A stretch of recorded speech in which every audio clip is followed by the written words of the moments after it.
1월 초, 금방이라도 동상에 걸릴 것 같은 날씨에 한 소녀가 결심에 찬 눈빛으로 무인 옷가게에 들어갑니다. 옷을 훔쳐나왔지만 노숙자 패거리에게 빼앗기고 맙니다. 다시 한번 옷을 훔치러 무인 옷가게에 들어갔다가 불이 나게 도망치고 마는데요. 도대체 무슨 일인 걸까요? 안녕하세요. 감동박스입니다. 여러분들의 구독과 좋아요, 사연 접수로 영상이 제작됩니다. 오늘도 도착한 사연 박스 열어볼게요. 오늘은 프랑스의 마린 씨의 이야기와 커뮤니티 내용을 재구성하였습니다. 저는 오늘 무척 그리워하던 사람의 꿈을 꿨습니다. 이 사람은 저의 인생을 바꿔준 잊지 못할 사람이었습니다. 그녀를 만나기 전 저의 인생은 벼랑 끝에 몰려 있었습니다. 처음부터 제 인생이 바닥을 쳤던 것은 아닙니다. 저는 갓난 아기 때 보육원에 맡겨져 고아로 자랐지만 크게 힘들었던 적은 없습니다. 제가 있던 곳은 돈이 많은 재단의 사립보육원이다 보니 오히려 가난한 가정에서 자라나는 아이들보다 더 나은 환경에서 자랐다고 볼 수 있습니다. 현장 체험 학습도 자주 가고 보육원에서 선물도 자주 줬으니까요. 그렇지만 아무리 경제적으로 부족함이 없다고 해도 아이에게는 항상 부모에 대한 갈망이 있기 마련이지요. 그래서 저를 입양하려는 부부가 나타났을 때 얼마나 기뻤던지요. 그 선택이 악몽의 시작인지도 모르고 말입니다. 처음에는 행복했습니다. 부모님도 잘해주셨고요. 하지만 1년쯤 되었을 때 양 엄마가 임신하면서 모든 것이 바뀌기 시작했습니다. 아이가 없었을 땐 누구보다 저를 예뻐했던 양 엄마는 점점 저를 방치하고 냉대하기 시작했습니다. 우연히 엿듣게 된 엄마의 통화 내용은 저를 더욱이 수렁에 빠뜨렸죠. 그렇게 간절하게 원할 때는 안 되더니 포기하니까 갑자기 임신이 되더라니깐. 이럴 줄 알았으면 절대 입양은 안 했을 거라고 했습니다. 완전 애물단지가 된 저는 파양을 당할까 두려워 바들바들 떨었지만 가장이 파탄난 것은 전혀 예상 밖의 이유 때문이었습니다. 양 어머니가 임신할 동안 양 아버지가 여직원과 불륜을 저지른 것입니다. 분노에 찬 양 어머니는 양 아버지와 헤어졌고 두 사람의 이혼 후 저는 양 아버지를 따라가게 되었습니다. 이때 잠시 양 아버지의 내연녀와 함께 동거하기도 했었죠. 하지만 양 아버지는 단순히 직장 내에서 불륜만 저지른 게 아니었던 모양입니다. 불륜하는 여직원의 편의를 봐주기 위해 업무상 큰 실수를 덮어주거나 그 여직원을 승진시키기 위해 다른 직원에게 불이익을 줬던 정황이 드러난 것입니다. 가벼운 징계감으로 끝날 일이 아니었기 때문에 두 사람 모두 직장에서 잘렸습니다. 아버지와 내연녀는 미친 듯이 싸웠고 내연녀는 끈 떨어진 남자한테는 볼 일 없다고 소리치며 집을 나갔습니다. 모든 것을 잃은 아버지는 시리에 빠졌고 매일같이 술을 마셨습니다. 양 아버지는 오갈 데 없는 분노를 저에게 표출했고 술을 마실 때마다 손찌검했습니다. 고통을 참지 못한 저는 평소 저에게 친절하게 대해주던 옆집 아주머니에게 도움을 요청했습니다. 하지만 순진한 저는 몰랐던 겁니다. 옆집 아주머니가 아버지랑 그렇고 그런 사이라는 걸요. 옆집 아주머니는 제가 한 이야기를 아버지에게 일러바쳤고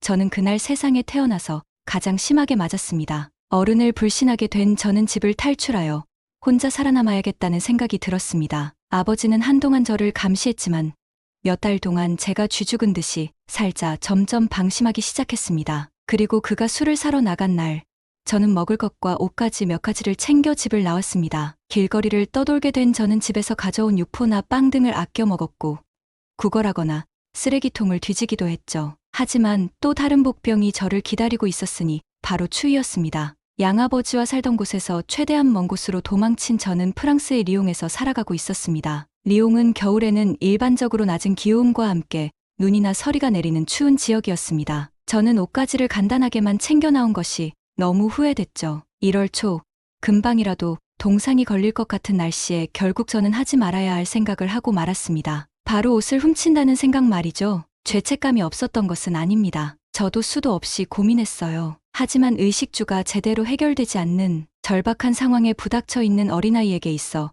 도덕심은 사치에 불과했습니다. 타겟이 된 곳은 평소 자주 구걸하러 다니는 길거리 주변에 있는 무인 옷가게. 무인 옷가게 특성상 비싼 브랜드의 옷은 거의 없었지만 겨울이다 보니 따뜻해 보이는 옷들이 꽤 있었습니다. 복슬복슬한 털옷이나 싸구려 패딩 같은 것들 말이죠. 저는 어릴 적 영화에서 봤던 것처럼 도둑질해 보기로 마음먹었습니다. 영화 같은 데 보면 무인 매장에서 도난 방지 시스템에 걸리지 않기 위해 바코드를 떼고 훔치는 장면이 나오곤 하거든요. 저는 무인 옷가게에서 옷을 입어보는 척 탈의실에 들어가 바코드를 뗐습니다. 그리고 셀프 계산대에 가 계산을 하는 척하고 바로 가져나와 버렸죠. 유명 브랜드의 옷도 아니었고 어린 저에게는 꽤 큰 사이즈의 옷이었지만 두툼하고 따뜻했습니다. 저는 이번 겨울을 따뜻하게 보낼 수 있겠구나 싶어 행복했습니다. 하지만 기쁨도 잠시, 저는 그 패딩을 노숙자 무리에게 뺏기고 말았습니다. 사실 길거리에서 구걸을 하는 어린 여자애가 누가 봐도 새 옷처럼 보이는,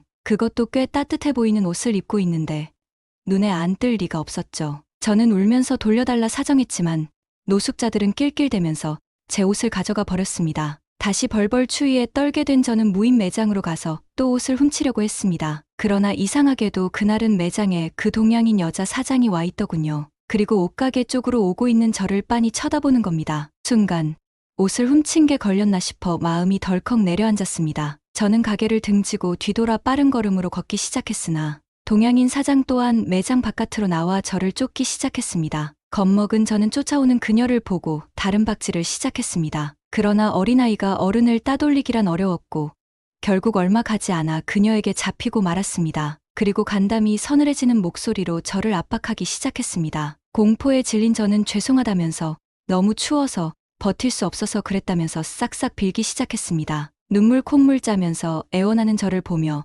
한숨을 쉰 동양인 여사장은 저를 따라오라고 했습니다. 저는 꼼짝없이 경찰서에 끌려가는구나 싶었습니다. 하지만 동양인 여사장은 무인 옷 매장으로 되돌아갔고 오히려 두툼하고 따뜻한 옷을 저에게 입혀주는 것이었습니다. 옷이 필요하면 도움을 요청해 도둑질하지 말고 저는 어떻게 훔친 걸 알았냐고 훌쩍였습니다. 그러더니 여사장은 어이없다는 듯 헛웃음을 짓더니 제가 너무 허술하다고 말했습니다. 성인 옷 매장에 어린 여자아이가 들어와서 어슬렁거리는 게 키트에 찍혔는데 안 이상하게 생각하겠냐는 겁니다. 그리고 바코드를 뗄 거면 제대로 처리해야지.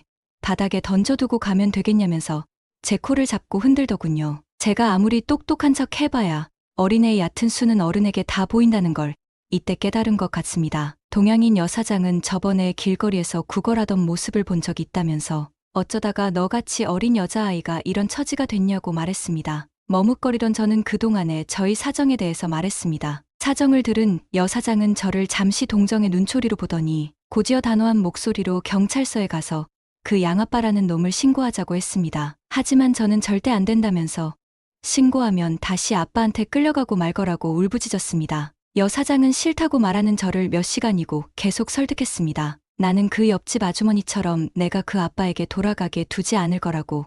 제발 자기를 믿어달라고요. 잘 알지 못하는 사람이었지만 그녀의 눈동자는 제가 그동안 봐왔던 어른들과 달리 맑고 깨끗하고 선해 보였습니다. 저는 이 동양인 여자를 한번 믿어보기로 결심했고 손을 잡고 함께 경찰서로 가 저희 아버지를 신고했습니다. 그 뒤 양 아버지는 재판받아 감옥에 갇히게 되었고 저는 리옹에 있는 보육원에 맡겨졌습니다. 동양인 여사장은 저를 보러 가끔 보육원에 찾아오곤 했고 친해진 저희는 서로 더 자세히 알게 되었죠. 한국인 이씨 아주머니는 프랑스인 남편과 대학생인 딸을 둔 40대 여성으로 본업은 슈퍼를 운영하고 있었고 부업으로 무인 옷가게를 하신다고 말씀하셨습니다. 그리고 보육원에 온 지 반년이 지났을까요?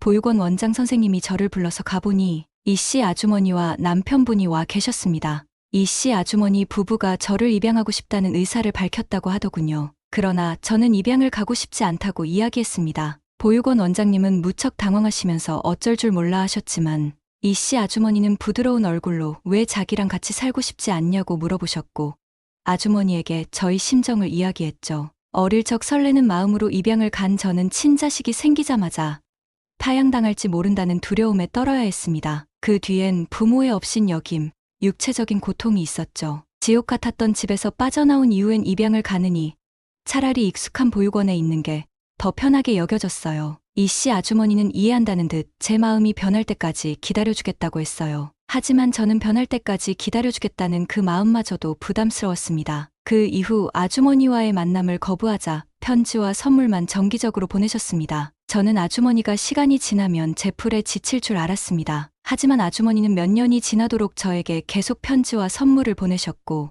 오랜 시간 끝에 저희 마음도 서서히 열리기 시작했습니다. 입양을 가기로 결심한 저는 아주머니를 보고 싶다고 답장을 써서 보냈습니다. 그리고 일주일 뒤 저를 보러 온 사람이 있다는 말에 가보니 아주머니의 프랑스인 남편이 혼자 찾아오셨더군요. 그가 저에게 알려준 소식은 충격적이었습니다. 아주머니는 4개월 전 암으로 세상을 떠났다고 하셨습니다. 자신이 죽음을 직감한 이씨 아주머니는 제가 마음에 걸렸다고 합니다. 그래서 병상에 누워있으면서도 저를 위한 편지를 몇 년치를 한꺼번에 써두었다고 해요. 아주머니의 프랑스인 남편분은 한 뭉치나 되는 편지 더미를 저에게 가져다 주셨습니다. 무려 4년 후 크리스마스 때 보낼 편지까지 쓰여 있었죠. 아주머니의 정갈한 편지를 한 줄 한 줄 읽어내려가면서 저는 오열했습니다. 제가 조금만 더 빨리 마음을 열었다면 아주머니의 투병을 도우며 세상을 떠나시는 모습을 제 두 눈에 담을 수는 있었을 겁니다. 엎질러져 버린 물은 주워 담을 수 없었고 자책하는 저를 보면서 프랑스인 아저씨는 저희 잘못이 아니다라면서 위로해 주었습니다. 아주머니는 떠났지만 저는 그분의 프랑스인 남편분께 입양을 갔습니다. 아주머니의 흔적을 느끼고 싶었기 때문이에요. 새 아빠와 새 언니를 통해 이씨 아주머니가 살아온 행적, 저에 대한 사랑을 느낄 수 있었습니다. 아주머니, 아니 어머니 하늘에서 제 모습을 보고 계신가요? 비록 핏줄로 이어진 관계는 아니지만 당신은 영원토록 저희 마음속 어머니일 겁니다. 감사합니다. 고아 소녀와 그녀의 인생을 바꿔준 한국 양 엄마의 슬프지만 감동적인 이야기 어떻게 보셨나요? 한국의 양 엄마와 함께 한 시간은 얼마 되지 않지만 마음 깊숙한 곳에 간직하고 있는 마린 씨의 앞날을 응원하겠습니다. 저희 감동박스는 여러분의 구독과 좋아요로 영상이 제작되고 있습니다. 구독과 좋아요로 응원해주시면 내일도 사연박스가 도착합니다.